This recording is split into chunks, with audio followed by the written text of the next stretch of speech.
This episode of the Bite Down Podcast has been sponsored by the following.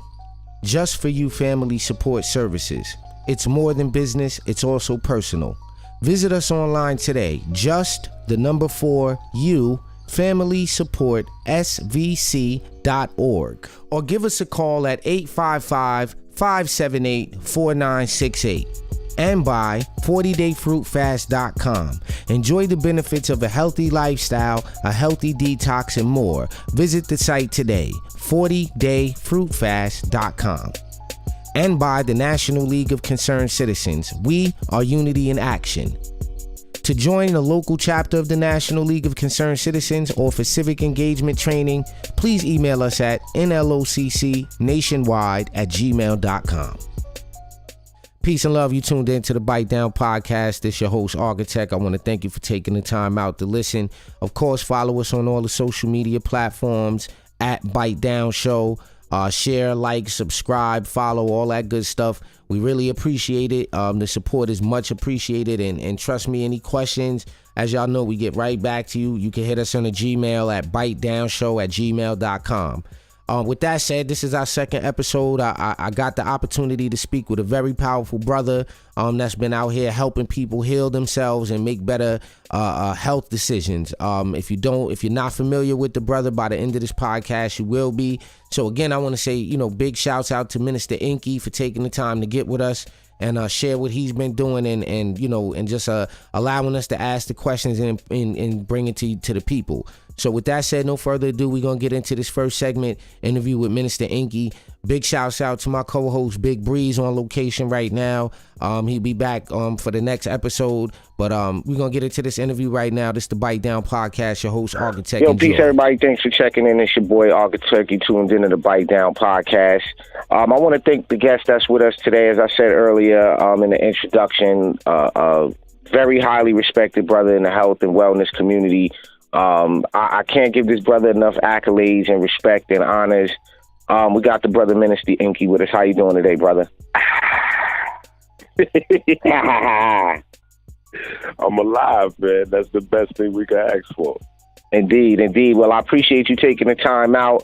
I know you've done a lot on YouTube. You've done a lot on the internet, and I don't, at risk of not being redundant, I know you've answered a lot of questions, but for the people who don't know who you are, let them know a little bit about what you bring to the table, to the health world. I would say an advanced understanding of anatomy, physiology, how it relates to plant life, and I speak it becomes very controversial at points, but I speak to the strengths and weaknesses that we have as different types of people. And so depending on who I'm having the conversation with, I usually get flack. So some people would say, oh yeah, well, that sounds like racism, it's a black power thing. And then depending on sometimes, because I'll be building with Europeans or quote unquote white people sometimes, and then it's like, oh yeah, well, that sounds like some white supremacy and he's cooning. And so I get the flack from both sides because, to be honest, everybody has strengths to their constitution and weaknesses that are predicated upon the genetics they got from their family, and that goes all the way back to their origins. Where we at now, where we kind of all collectively eat from this pool of garbage, it affects everybody differently, but to get back to our healthiest or most natural, vibrant state, we have to kind of figure out what's natural to us and then, dig in from there. A big thing for me with this Bite Down podcast that I wanted to initially do was start to introduce people into making healthier decisions with their eating. Obviously, we want people to start to transition to a plant-based diet, right? Or a diet that's more suitable to their genetics, if that's more fair to say. So, you being a specialist in this, in physiology, what would be something you would recommend to the first timer that may be hearing this call, or the first timer that may be encountering information about vegetarianism, veganism, etc.? What information would you offer them to make that transition a little bit easier for the first timer?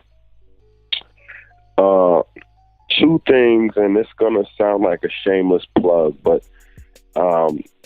they were both developed out of my interactions with the family. Just so people get an idea of how I got into this, because it'll give them a better perspective on my view of things. I never, ever I never saw myself doing anything like this in my life. Coming out of the urban jungle, I had those aspirations. As I got older, I went to financial school and, trying to clean myself up out of the urban jungle mess. I got a job selling phones with Verizon, and most people might thumb their nose down at that, like, oh, he was selling phones at Verizon. But I was making $80K selling phones with Verizon. So I never envisioned myself going into one of those quote unquote weird splinter groups and talking about eating grass for the rest of your life. Because that was my perspective on it. When I was young, the only idea I had on vegetarian, coming from where I come from and what my family ate, was the Fat Boys movie. The Fat Boys, they had a movie. I forgot the name of it. You might have the name of it. The Disorderlies. The Disorderlies. And I think it was Buff. He liked the cute little Spanish maid. And she was like, yeah, after he wore her down, if you want to get with me, you got to eat this. And she popped up a plate of like alfalfa sprouts, what I know now. But at that time, I was just a young boy. I'm looking at that like grass. I'm like, oh, that's crazy right there. Like, I'm never giving up chicken. Like, well, what? Like, I'm never giving up chicken. Crazy right there. Right. So fast forward, my daughter had got into well, not even into an accident. Three of my daughters were coming home from school one day, and a nurse fell asleep at the wheel and ran them over. My oldest of the three was in the middle, second oldest on the inside, and my youngest just happened to be on the outside. Her name was Amber. She caught the brunt of the accident. Her neck was broken. Her spine was broken in two places, pelvis crushed, left leg crushed. Because that's what absorbed the impact. And basically, doctor said that she would never walk again. One of the things that kind of made me into a unicorn in my neighborhood was that I liked reading and I liked science growing up as a child. Those were always my hobbies. It started off kind of like with magic stuff, but then it kind of grew into like, science experiments and chemistry. So that always was my thing, but it was never from like a 3-2-1 contact standpoint, or what we see with like the mixing of the baking soda volcano kind of thing. It was always like what could be applicable in real life. Having a hood baby mama, so to speak. You know what I'm saying?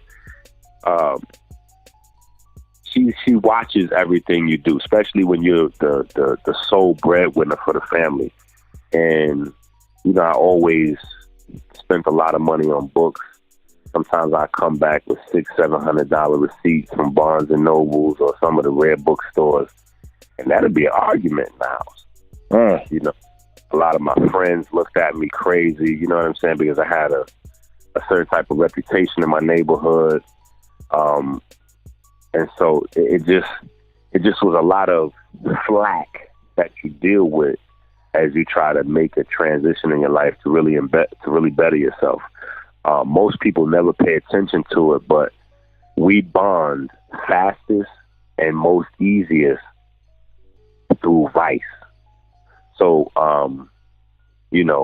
you have your crew that you call up to smoke weed with. You have your crew that you call up to drink alcohol. You have your crew you call up to go to the club. You get a new job. You don't know anybody there. If you smoke cigarettes, you got friends immediately. All you got to do is bustle. All you got to do is start tapping a pack of Newport. So vice is how we connect. So a lot of times people don't understand where the frustration with their friends and family comes from when you start to shed some of these vices, because they feel like you're shedding the bond that connects you, and you're pushing them away. So if you stop smoking weed, the people around you that continue to smoke, they're going to be, oh, well, you think he's better than us, and woo woo. But it's the same with anything. So I had a lot of flack I dealt with. So when this accident happened with my daughter, you know, I almost had like not almost, it was like a Jacob Israel kind of moment, you know, where I had like wrestled with God. I'm like, listen, all of this that it's all of this time and money and energy that I've invested into learning these various things and cultivating this aspect of myself. If this is real, it has to manifest itself right now. No, I need help now. And so I began to mix from my knowledge at the time, you know, a concoction together to heal my daughter, because they said that pretty much she would never walk again. To answer the two questions on what should people do to transition, it's going to sound like a cheap plug, but I'm giving them a little bit of my background so that they can see how my systems came about, that they kind of grew grassroots organically. And this was really something that I was just called to do, as opposed to just being, like John Cheesy, 2:00 in the morning, miracle spun. So basically, that concoction I put together, my daughter had the accident it was August 28th. By February of the next year, going into March, she was back in school with her friends. Everybody that saw that was like, yo, that was miraculous. You gotta, I want some of that. You gotta show me that, teach me that, talk to me about that. It just got it. So, and then my first son, his mom had diabetes. Friends and family saw me get rid of her diabetes. And so the word started spreading, and before you know it, I'm traveling around every nook and cranny in the country, teaching people, reversing all kinds of common illnesses that some of which people said there's no cure for. I even have students now that are reversing cancers and all kinds of things coming out of the class that we have online. So it just kind of snowballed. So to go back to the question, which was somebody that's they just put the 40 down in the refrigerator. They just knocked off some pot roast. They had pork chops yesterday, bacon this morning. Like they've never heard anything. What I did was, over time, I put together a system, and it's called the 40-day fruit fast. Now, it's not really fruit, because that's not healthy for everybody. That's going to be too difficult, shock the body, and they're going to be missing a lot of nutrition. But it's really fruit of the earth, so really just plant-based, right? Your grains, your fruits, your vegetables, nuts, seeds, etc.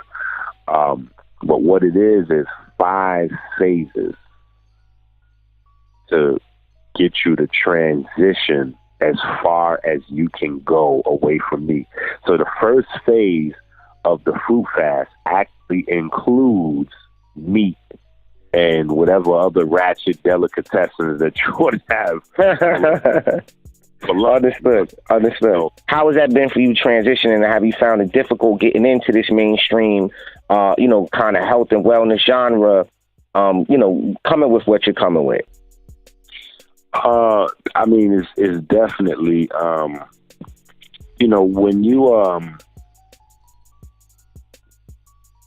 well, let me speak in general first, and then I'll speak about me.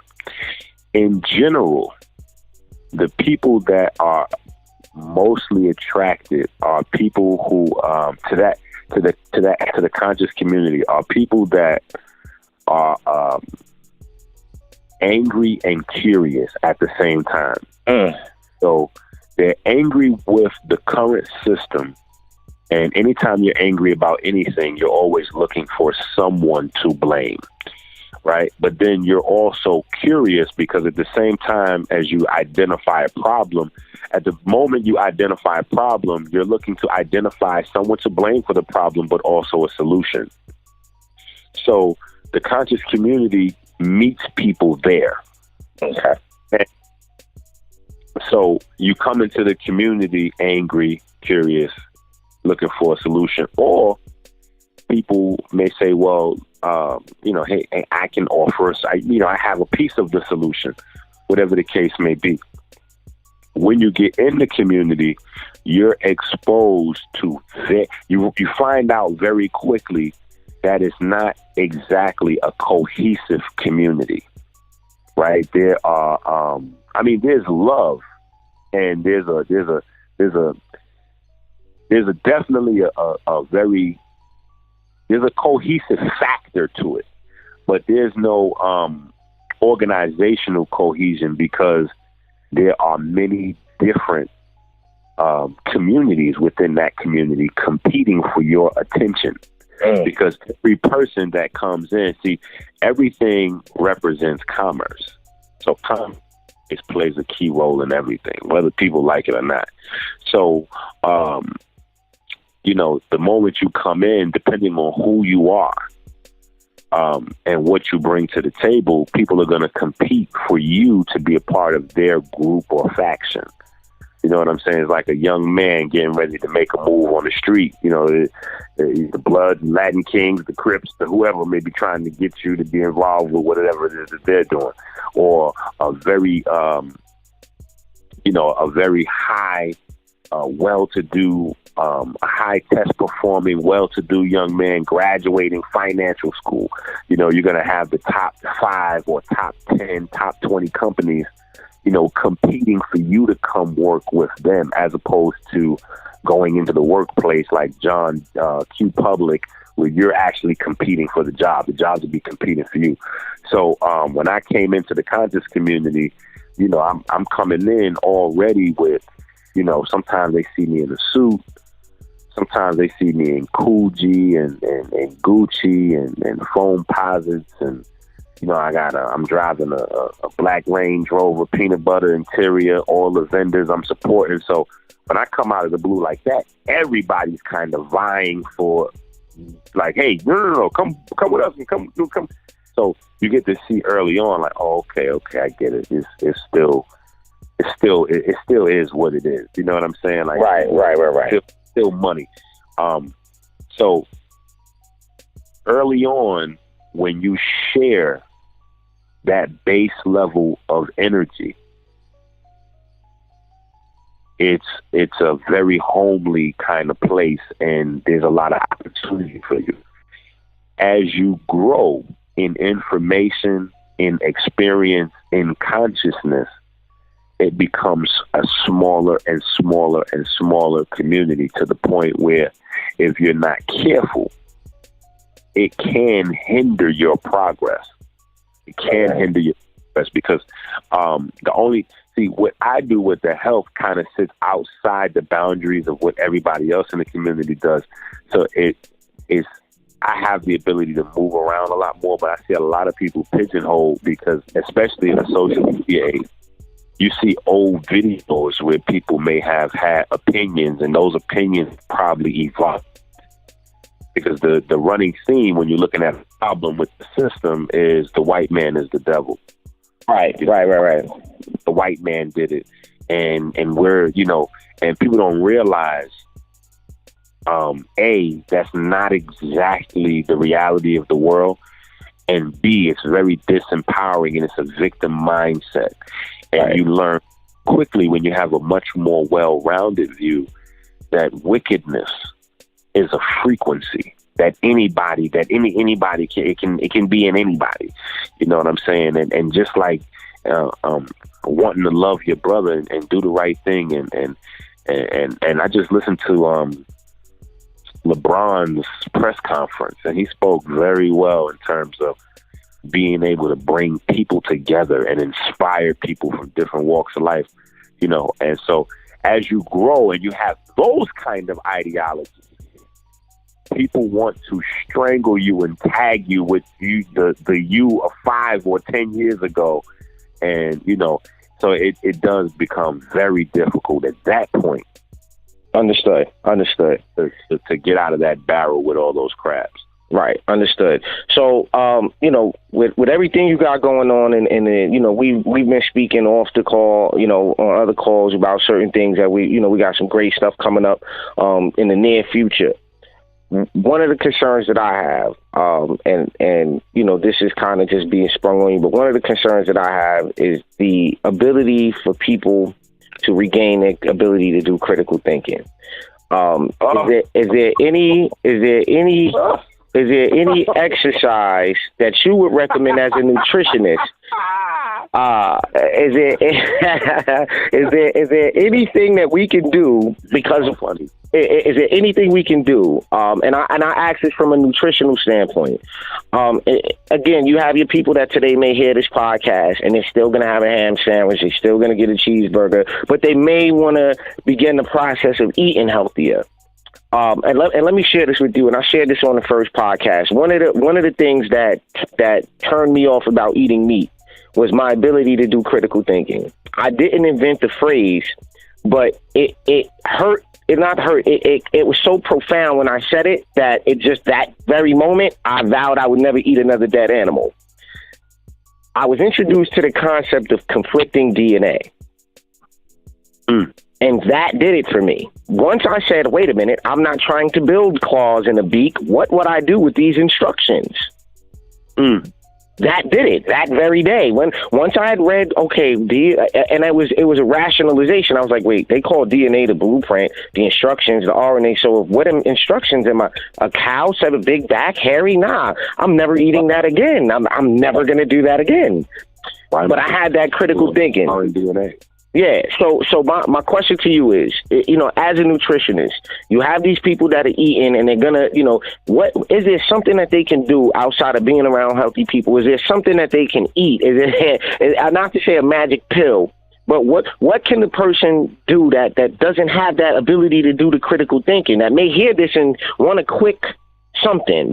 What can I do to make myself a little bit healthier today? What give me something. Well, to make yourself a little bit healthier today, you can do 1,000 different things. But in terms of critical thinking, the one thing that has definitely been scientifically proven to affect people's cognition on a very deep and intimate level is, it's actually two things, although they kind of overlap, is pigment health and dopamine levels. And as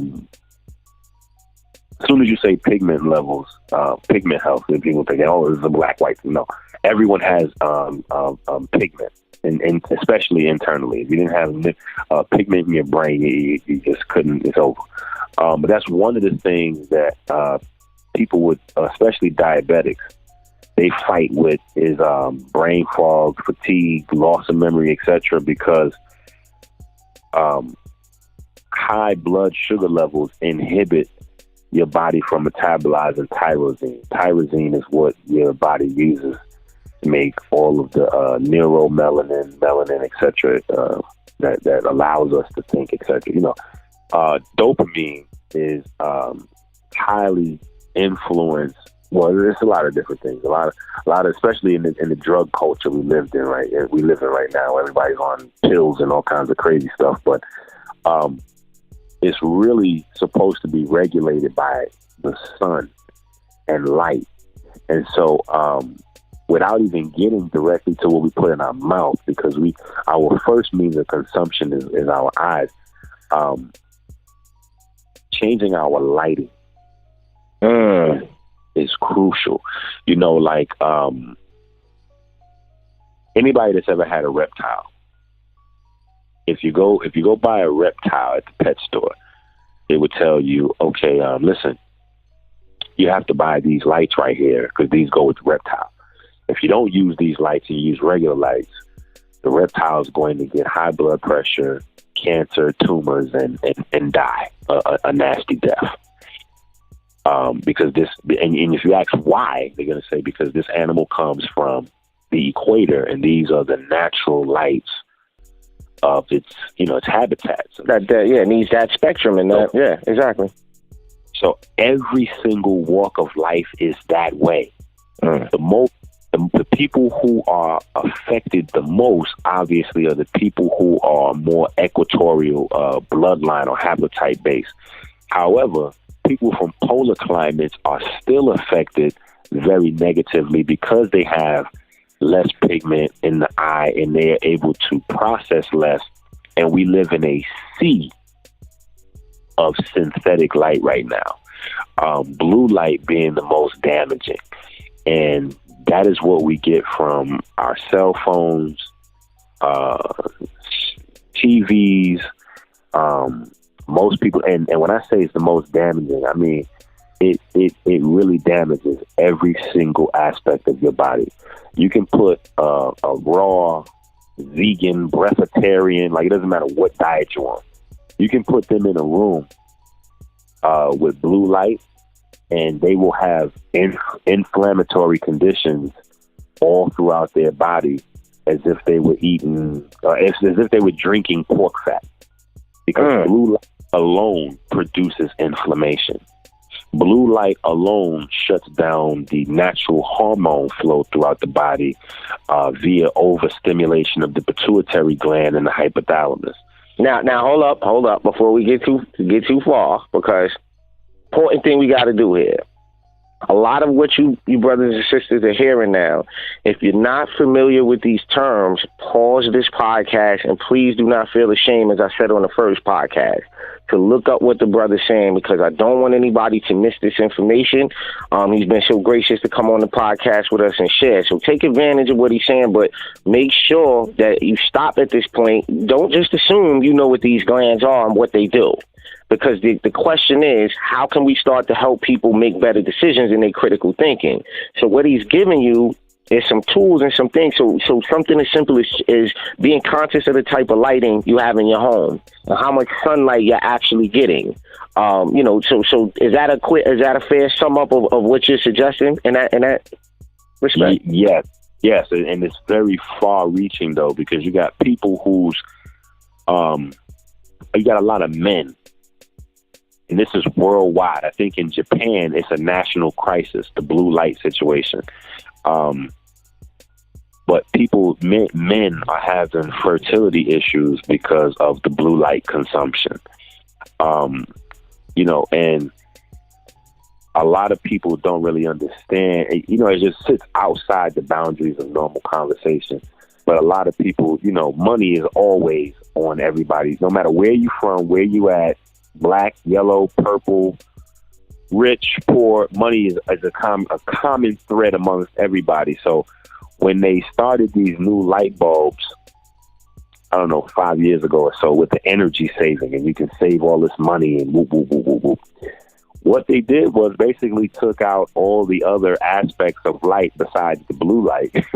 So all these light bulbs that people are saving money on are taking years off their life. Right, they're just switching over from the electric company to the medical bill.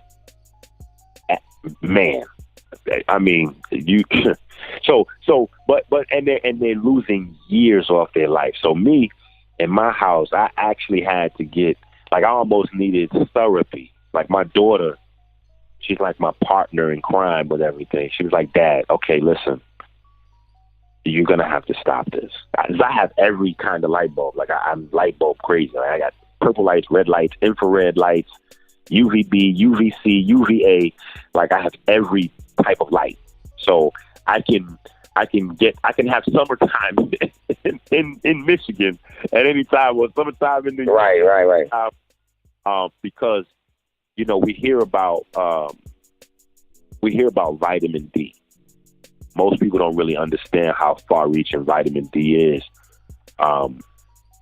High blood pressure is commonly confused because science is just catching up, and science has a 20-year learning curve, because whenever you come with new information, you're digging in somebody's pocket. Right, yeah, and you're usually ostracized that first 5 years anyway. Absolutely. But you're definitely digging in people's pockets, because people develop therapies and medicines and vitamins and nutrients and all kinds of things around concepts that are well accepted as fact. Right. 20 years later, when that's found out that it's not actually that way, you come with some new stuff, they're going to definitely attack you, but it's going to take another 20 years before people accept it. And basically what they're doing throughout that acceptance period is developing therapies. They're basically figuring out how they're, okay, now we're going to let that fade away, but how do we monetize this new thing? So the common public is usually 20 years behind that. So when we look at high blood pressure, which is an urban epidemic amongst our people, the biggest thing is lack of sunlight. And we don't understand how these things relate. When you have the high blood pressure, etc., they usually put you on statin drugs. Statin drugs inhibit the body's ability to produce cholesterol. So they blame a buildup of cholesterol on all these things. What they don't understand, or just starting to understand, is that the sun converts cholesterol into vitamin D. And cholesterol is the precursor for testosterone and all these other things. So this is why when brothers go get high blood pressure medication, shortly thereafter, their thing stops working. All these things are related, but then they'll give you another pill for that and another pill for the next thing. And a lot of your hormones are derived from cholesterol. So the moment you take a statin drug and you inhibit the body's production of cholesterol, which is not even a problem. It's the fats or lipids that carry cholesterol is the problem. But I was just about to interject and ask you, because I don't want to say taught, but what I had shared was that there is no bad cholesterol. I was what I told people was correct, that cholesterol is more of a lubricating agent. Cholesterol is produced by the liver. Am I correct or incorrect? Cholesterol is not a problem. There's no such thing as bad cholesterol. When you hear those conversations about HDL, LDL, right, kind of thing, all they're talking about is the vehicle of the cholesterol, how your body transports the cholesterol around it. So let me ask you this, because this was something that I helped somebody out with. So what I had told them to do was to stop thinking of cholesterol in a negative connotation, because this is what I noticed. You were fine until the day you got to the doctor and he told you had high cholesterol. That day when you got that bad news, your health started declining because you associated a negative emotion with a chemical that you didn't stop and research. So simply saying, okay, there's no good or bad, or there's no negative associated with this chemical, let me do this. Now, would that be, not to say you might have an acute situation where your situation might be like, yo, you really got a problem right now. You're a sandwich away from a stroke. Trust me, I totally dig what you're saying and agree. People with various, first of all, we got issues with how we spend our money. Right. If you tell somebody a health consultation costs them $200, $300, $500, or even $1,000, they'll say, "Oh my God, that's crazy! I'm not spending that kind of money to find." Right. All right, so check it, because that's a whole new thought. Let me do this. Let's do this. We're gonna come right back with Mr. Enqi. We're gonna pay some bills real quick. We're gonna definitely come back with the brother. Bite Down Podcast. Stay tuned. We're going to be right back. This episode of the Bite Down Podcast has been sponsored by the following: Just For You Family Support Services. It's more than business, it's also personal. Visit us online today. Just the number 4 U Family Support SVC.org, or give us a call at 855-578-4968. And by 40dayfruitfast.com. Enjoy the benefits of a healthy lifestyle, a healthy detox, and more. Visit the site today, 40dayfruitfast.com. And by the National League of Concerned Citizens. We are unity in action. To join the local chapter of the National League of Concerned Citizens or for civic engagement training, please email us at nloccnationwide@gmail.com. Welcome back to the Bite Down Podcast. It's your host, Architect. We talking with Minister Enqi, nutritionist, health and wellness, advisor, consultant. And before we went to break, you started to talk about what we spend our money on and how we'll spend money on certain things. And when a consultancy, health consultant is the money comes up, it becomes an issue now. I'll let you know I find this in the media world too. People want to get on, they want to rap, they want to do this. When I say, well, it's X amount of dollars for me to consult you on it, it's like, well, why would I do that? But yet you'll go pay somebody else. You know what I'm saying? You'll go pay this money you think, which is a quick fix. Because I might tell you, listen, me consulting you isn't telling you you're going to get signed in 2 months. I'm going to come with the reality of it. So in your estimation, what does that do to? Why? I mean, I know what my opinion is on it, but why do you think we're so fast to do that?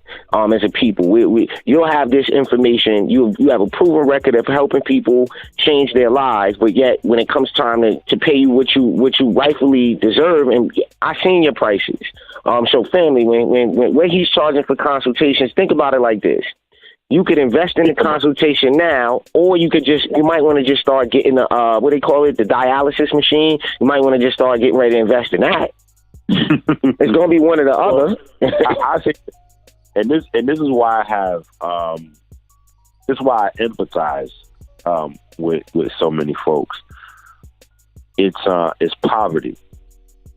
It's poverty that creates the microwave mentality, because poverty tells us that we might not be around tomorrow, so we got to live for the moment. You know what I'm saying? Like right. Biggie said, live for the moment. Makes sense, don't it?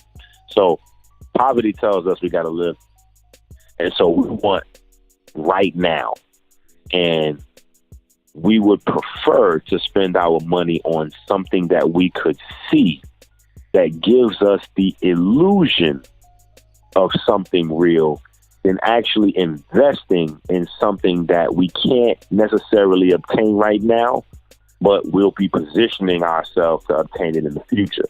Because an outfit, believe it or not, an outfit tells people a lot about you, and not what people think. In most cases, what the outfit does, especially when you look good and you dress good, it tells people erroneously that you're healthy, that you're vibrant. So people would prefer. It's gotten so crazy. Let me tell you this crazy shit here. It's gotten so crazy that I'm starting to see a lot of girls walking around in workout clothes that aren't working. And not only are they not working out, but they don't ever work out. So you're saying you got on yoga pants and you've never done a stretch in your life?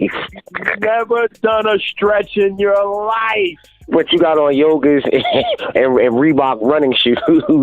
Yo, so it's the whole idea of, because we don't understand the nature of attraction. When we see somebody look sexy, that is a biological attraction. Biologically is about reproduction. So when we dress up and we get attractive, there's a part of our brain that goes back to our ancient ways. It tells us that person is good to mate with. I'm glad you said it. I'm so glad you said this, because I explained to our brothers and sisters, and not to cut your wisdom, but and a lot of y'all brothers that I deal with, y'all gonna know when I tell you a lot of your sex drive is out of your control. This is why I don't want to be around a lot of brothers, because they're not willing to, like, yo, what's with all the women? What's with all of that? You're not even in control of it. You're pre-programmed and you don't even know what's driving you. Correct. So I'm not to cut you, but I threw that out there. Yeah, that's wonderful. You said that. Yeah, and most holistic, they don't really get into the biology and the science of it. That's what makes me stand out from everyone else. And a big part of that conversation, which we don't even have time to get into, is pheromones. Pheromones, for people that don't know, hormones are compounds, peptides and proteins synthesized in your body to tell your cells what to do. They give your cells instructions. Pheromones are fly, because pheromones are compounds synthesized in your body that your body releases into the air aromatically to tell other people's cells what to do. So can we say that that's the human equivalent to pollination almost, for those who may not understand the terminology? Absolutely. And so we have a predisposition to particular types of pheromones, and this is why we're attracted to certain people and some people we're not attracted to. You know what I'm saying? It's Right. like it gets really crazy when you get into it. But that's the core of why we're attracted. So when people just is like, well, I'm not even gonna waste my time with all that. I'm gonna go ahead and, just go. I'm gonna go grab these J's and get this new sweatsuit, and I'm on 4 or 5 medications, and I'm only 28. My penis don't work, but I'm gonna be looking swaggy as hell in the club tonight, and I'm gonna pop these bottles. And I'm definitely sliding with something. I'm gonna just get me a couple of blue pills or a couple of, I don't know. They got so many different things on the market now. If you look around us, that'll tell you the state of health that people are in, how it's declined. If you go to a gas station now, they have penis pills, and they have probably like 20 varieties. Black mantis, black mamba, black panther, African sword, Japanese samurai, like all kinds of pills to boost men's, because it's not working. Right. And right. That is a key natural way for a man to find out if he has health issues or not. When you wake up in the morning, you should have a hard on, period. Every single day of your life. If you do not, when you wake up in the morning, that tells you you must change something immediately. That's like waking up with, and your tongue is white. Most of us don't even tongue, but you should. You should look at your tongue every day. If you wake up and your tongue has a whitish hue to it, or a white mucus on it, even worse, that's letting you know that you have a yeast overgrowth. And most men, contrary to popular conversation and popular thought, men have more of a yeast problem. Yeast is a part of the culture. They deal with that. They have conversation about monostat 7 and various different little situations because yeast shows up for them as in their vajayjay. But men, we don't have those types of conversations because most men don't think that's a male problem. And so women will have a yeast. They'll go take care of their yeast, have sex and lay down with their man, and then the yeast comes back and they're like, oh, well, maybe it's because I changed toilet tissues. Maybe it's because I used the bathroom over here. Maybe it's because this, that, and the other. No, it's because your man hasn't got rid of his yeast problem, so you keep laying down with him. You're gonna and he's got a loaf of bread in there instead of a penis. This is just a full-on loaf of yeast right here. He got, so yeah, I get it. It makes perfect sense. And we have to understand the herbal thing before we close out. Herbs were something, because a lot of people, and I know this conversation is so short, it's going to create more questions than answers, but a lot of people with herbs, like we have a 21-day detox, because anytime you look to change your diet or improve, the first thing you need to do is detox. So we have a 21-day detox, very easy for people to do. But the trick is this. When you're dealing with herbs were meant to be a part of your diet forever. This is why our ancestors spiced up the food with herbs. Most of the herbs that are in our cabinets right now are medicinal. Most of them all have medicinal properties that we forgot about. We no longer view parsley and oregano this way, but these are very powerful medicinal herbs that you can make that form compounds when you combine them in your food. So people will say, well, how long should I be on these detox or whoop-de-whoop-de-whoop? I'm like, forever, especially if you live in a city and you have to inhale carbon monoxide and every breath. Right. Again, is 100,000 plus mold spores on average. And that's in a house that doesn't have mold in the walls, which is almost impossible to find. So if you're on a diet, and this is even with people that are vegans, if you combine bread and alcohol in your body, you have a fungus overgrowth. So you constantly, so what I want to make clear is that I don't teach people these things or lecture people on these things so that people think that you have to be a Buddhist monk and live on top of a mountain somewhere. No, it's about conscious consumption so that you can balance what it is you put in your body. If you still want to pop mollies and bottles and blow, purple Dutch Masters and, strawberry banana Dutch Masters, like what people, I try to explain this to my homeboy. I'm like, listen, nigga, do you know how many chemicals they have to put in a cigar to make it taste strawberry grape? I'm like, that's a whole unregulated, there's no regulation, there's no regulatory body that governs store cigars that are made for weed smoke, because now they've even removed the tobaccoizers. It's not for smoking, it's for you to roll up your trees in, but there's no regulatory body. So the average blunt wraps 4,000 chemicals, half of which are known carcinogens. And that's another key word, carcinogen, ladies and gentlemen. Right. So causing agent. So it's like you can still indulge. Do you? I'm just saying we got to know what it is we putting in, so that way we can say, okay, definitely I'm on my detox. I got them herbs. I got that. I'm making sure that I balance. I try to flush these things out. I try to reinforce the glutathione production and storage in the lungs. And right now, my lady, her mom is getting heart surgery right now. Right now, as we speak, she's getting heart surgery because of cigarette smoke. And so it's like, some things we need to just get rid of, but then everything else, we have to figure out a way to balance these things out. And that's right. Really the name of the game. Well, I'm glad you said that because that was going to be one of my questions. So I'm glad you kind of addressed that in closing, because you have these extreme vegetarians, these extreme vegans. It's like like you said, they want to expect you, people who've been for centuries and maybe more been predisposed to terrible food, not even food. They've been exposed to products.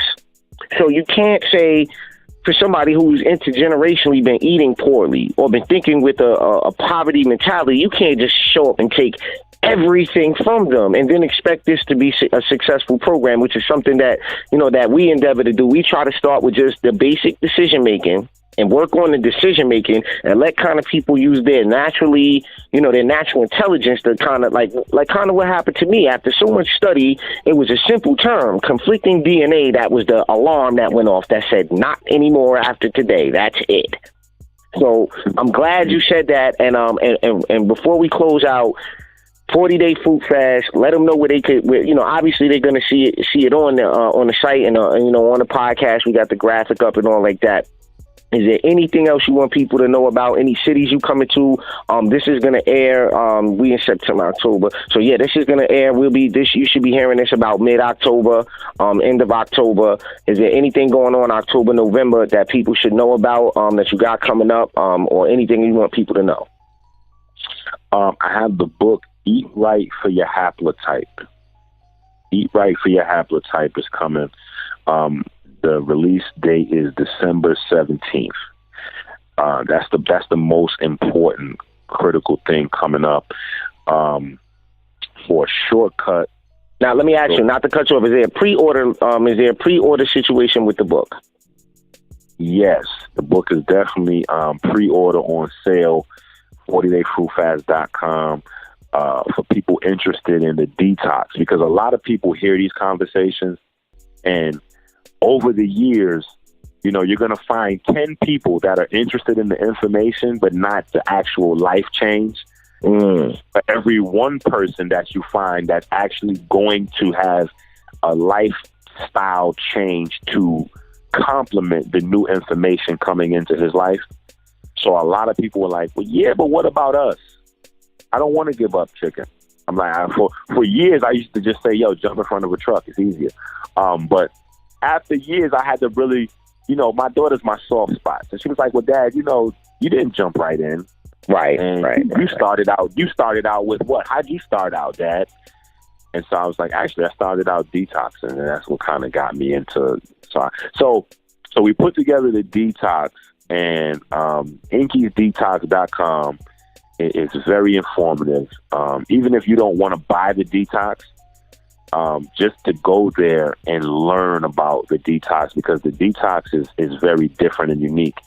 Most people's detoxes, they're ripping people off. They put fillers in their capsules, and it's basically just laxatives mixed in there. And laxatives are very dangerous to take. Wow, people right. that are backed up, because most people are backed up from a variety of things, but one of the things that stands out in every case is dehydration. You just took the words out my mouth. Right. And laxatives pull the water out of all the rest of the cells in the body to get a bowel movement. Right, to loosen the stool, to create more moisture. Right. Absolutely, right. People wind up in worse condition than they were before they actually took the quote-unquote detox.